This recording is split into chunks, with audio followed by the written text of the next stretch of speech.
Latest టెక్నాలజీతో చిన్న injection తో నన్ను పూర్తి ఆరోగ్యవంతురాలను చేశారు. Elite spine and pain management centre, Manikonda, Dilsukh Nagar. Andhra Pradesh తెలంగాణకు సంబంధించి ఉమ్మడి రాజధానిగా హైదరాబాద్ను 10 ఏళ్ల పాటు ఉంచాలంటూ కూడా అప్పుడు నిర్ణయం తీసుకున్నారు. అది ఇప్పుడు జూన్ 2వ తేదీకి ఆ 10 ఏళ్ళు గడువు ముగినింది. ఈ నేపథ్యంలో అక్కడ తెలంగాణ సీఎం రేవంత్ రెడ్డి కీలక వ్యాఖ్యలు చేశారు. జూన్ 2 తర్వాత ఏపీకి కేటాయించినటువంటి ఈ భవనాలన్నింటినీ కూడా స్వాధీనం చేసుకోవాలని చెప్పారు. ప్రస్తుతం దీని మీద అటు తెలంగాణ, ఏపీ, రాష్ట్ర వ్యాప్తంగా కూడా చర్చ జరుగుతుంది. ప్రస్తుతం దీని మీద నాయకులందరూ కూడా మాట్లాడుతున్నారు. ఇదే అంశం అంతా మాట్లాడడానికి ఏలూరు జిల్లా టీడీపీ అధ్యక్షులు గన్ని వీరాంజన్ ఆయనతో మాట్లాడే ప్రయత్నం చేద్దాం.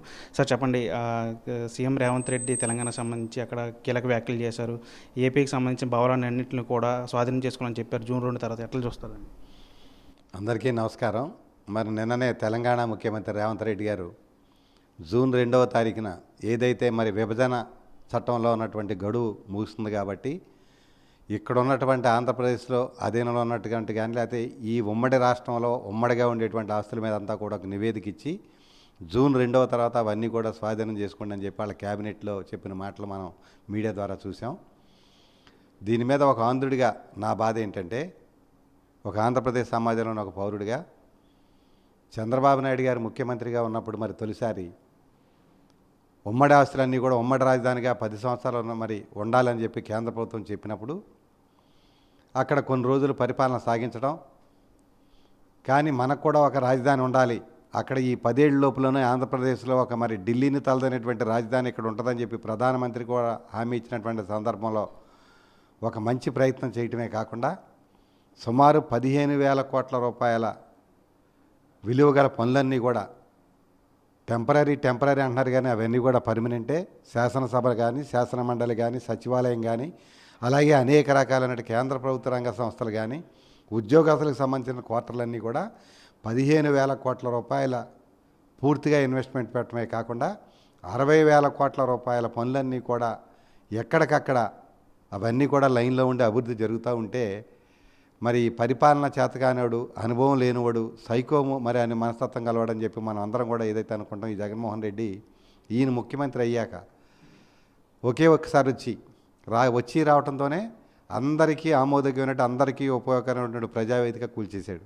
ఈవేళ అతను కూల్చేసినటువంటి వేదిక కూల్చినట్టు ఇంకా అలాగే ఉండిపోయింది. అక్కడ ఆ రబ్బీష్ కూడా తీరేది అక్కడ.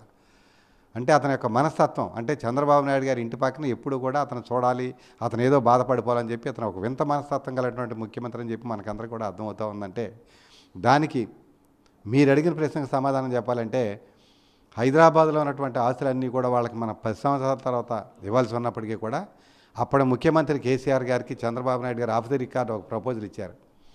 ఒక 200 కోట్లు 250 కోట్లు పెట్టి ఒక మంచి గెస్ట్ హౌస్ అక్కడ కట్టి ఆంధ్ర భవన్ అని చెప్పి పేరు చెప్పి దాన్ని ఆంధ్రప్రదేశ్కి ఇచ్చాక ఈ ఆస్తులన్నీ కూడా మేము స్వాధీనం చేసుకుంటామని చెప్పి చంద్రబాబు నాయుడు గారు ఆఫ్ ది రికార్డ్ ఈయన అక్కడ ప్రపోజల్ పెట్టడం, ఆఫ్ ది రికార్డ్ వాళ్ళు కూడా ఒప్పుకోవడం కూడా జరిగిందనేది మా దగ్గర ఉన్నటువంటి సమాచారం. అయినా ఒక రాష్ట్ర ప్రయోజనాలన్నీ కూడా అసలు ఇతనికి ఏం తెలియదు. రాష్ట్రం ఏంటి, దాని యొక్క ప్రయోజనం ఏంటి, హైదరాబాద్లో ఆంధ్రభవనం అనేది ఉండటం వల్ల మనకు అనుకునేటువంటి ప్రయోజనాలు ఏంటి, ఇవన్నీ కూడా ఏం కూడా అవగాహన లేకుండా అతను సైకో మనస్తత్వంతో ఇతను వచ్చి రావడంతోనే ప్రజావేదిక కూల్చినట్టుగానే అక్కడ ఉన్నటువంటి ఆస్తులన్నీ కూడా మొత్తం అంతా కూడా ఉమ్మడి ఆస్తులు ఏవైతే ఉన్నాయో అవన్నీ కూడా తెలంగాణ ప్రభుత్వానికి ఇచ్చేస్తానని చెప్పి ఒకే ఒక్క జీవోతో ఈవేళ అక్కడ పెట్టేసి ఈవేళ టోటల్ అంతా కూడా రేవంత్ రెడ్డి గారు తప్పేం ఉంది, ఆయన తప్పేం లేదు. కనీసం ఆంధ్రప్రదేశ్కి ఇంత ప్రజలు ఢిల్లీ ఉంది, ఢిల్లీ భవన్లో ఆంధ్రప్రదేశ్కి అలాగే తెలంగాణకి ఉమ్మడిగా మరి ఆంధ్ర భవన్ ఉంటే దాన్ని విడగొట్టి ఎవరు రాష్ట్రాలు అడిగి విడగొట్టారు.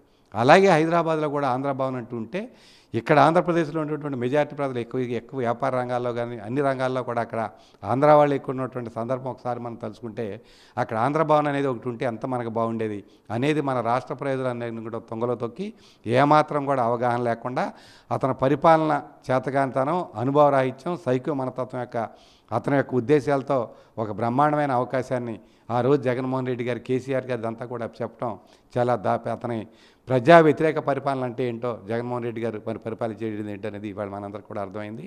అయినా చంద్రబాబు నాయుడు గారు ఇప్పటికి కూడా అవసరమైతే రేవంత్ రెడ్డి గారితో చంద్రబాబు నాయుడు గారు కూడా మాట్లాడి 10 సంవత్సరాల తర్వాత వాళ్ళకి ఇవ్వాల్సిన అవసరాన్ని కూడా వాళ్ళకి ఇచ్చేయడంలో ఎటువంటి ఈ అరమరికలు లేవు, ఖచ్చితంగా ఇవ్వాలి కూడా. కానీ మన ఆంధ్రప్రదేశ్కి ఏదో ఒక ప్రయోజనం చేకూరే విధంగా ఉంటుందని మన స్వార్థం అనుకుంటుంది కాబట్టి అటువంటి ప్రయత్నం చంద్రబాబు నాయుడు గారు చేస్తారని చెప్పి ఒక పరిపాలన చేత కానీ ముఖ్యమంత్రిని ఎన్నుకుంటే ఎన్ని ఇబ్బందులు పడాలో అన్ని ఇబ్బందులు పడుతున్నామని చెప్పడానికి జగన్మోహన్ రెడ్డి గారు ఉమ్మడి మరి తెలంగాణలో ఉన్నటువంటి ఉమ్మడి ఆస్తులని కూడా చెప్పేయటంలో ఈయన అధికారంలోకి రాగానే చేసినటువంటి ఒక పరిపాలన చేతకాంతనానికి నిదర్శనం అని చెప్పి మీ ద్వారా అందరికీ కూడా తెలియజేస్తా ఉన్నాను. అంటే అటు ఉమ్మడి రాజధాని హైదరాబాద్ గడువు పూర్తయిపోయింది. ఇక్కడ ఏపీకి సంబంధించి చూస్తే ఇక్కడ 3 రాజధానులు అంటూ కూడా చెప్పి ఎప్పటికీ రాజధాని ఏదనేది ఒక క్లారిటీ లేకుండా పోయింది. ఒకవేళ మీ ప్రభుత్వం వస్తే రాజధాని మీద ఎట్లాంటి కార్యక్రమం చేస్తారు? 100% కూడా ఎన్డీఏ ప్రభుత్వం రాయటం ఖాయం. ఇక్కడ ఇది జగన్మోహన్ రెడ్డి గారికి కానీ వాళ్ళ వైఎస్ఆర్ కాంగ్రెస్ పార్టీ నాయకులు కానీ ఎప్పుడు కూడా ఒప్పుకునేటువంటి సత్యం. ఖచ్చితంగా 4 తర్వాత ఇక్కడ ఎన్డీఏ కూటమి అధికారంలోకి రావడమే కాకుండా మోదీ గారి యొక్క సహకారంతో, పవన్ కళ్యాణ్ గారి యొక్క సహకారంతో, ముఖ్యమంత్రిగా చంద్రబాబు నాయుడు గారి యొక్క ఆధ్వర్యంలో ఇదివరకు ఎక్కడైతే ఆగిపోయిందో రాజధాని నిర్మాణం అమరావతి అని చెప్పి, మా అమరావతి అనేది తెలుగుదేశం పార్టీ అదే నినాదం, భారతీయ జనతా పార్టీ అదే నినాదం, జనసేన పార్టీ కూడా అదే నినాదం.